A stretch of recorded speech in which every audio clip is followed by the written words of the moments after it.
Raw Tech Coach of the ATACX Gym.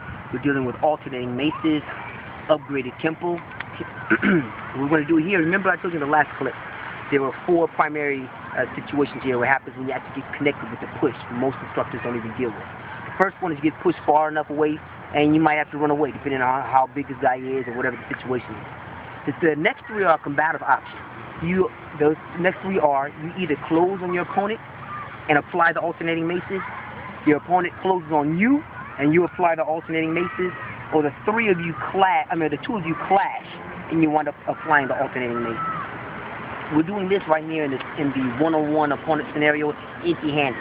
We do have the armed and multiple assailants and grappling and all the good stuff later in the other videos. You'll see that later. But this right here is alternating maces upgraded 2, and we're going to deal with the frontal attack in the 3 offensive situations. Behind the camera is my brother Dante. Helping me is my cousin Chris. So here's what happens when you miss the block. He pushes you. Now you close on the guy. He's going to come back and try to do something to you. Wham! Now you run the alternating maces. Bing, bing, bing, bing, and bing. Now what happened here is, let me turn you a little bit over here. He pushed me. I didn't exactly know what the attack was going to come, so I reacted live. Check here, then block here. These are KENPO blocks. These are KENPO blocks. Downward block, inside block, beginning support. So those of you who don't recognize it, that's what's happening. When this block here, I threw the punch to the body. Thrust punch to the body. Okay? Then what happened at this point is back knuckle to the groin, back knuckle to the temple. Then I ran the other side, the part that is almost always ignored by the other instructors. I just applied the alternating maces in this mirror position here.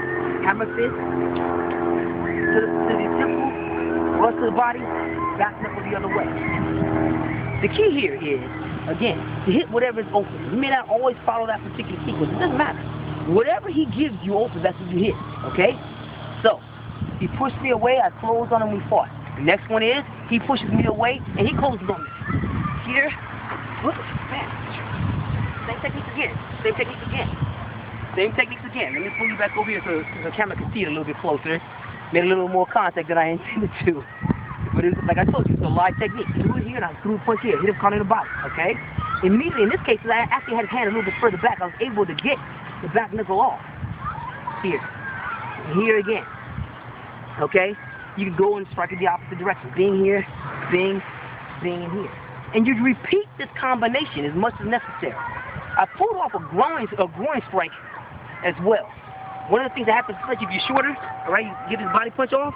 If you can't get here, hit him in the groin, or if you get the body punch here, you back knuckle to the groin. I do this a lot.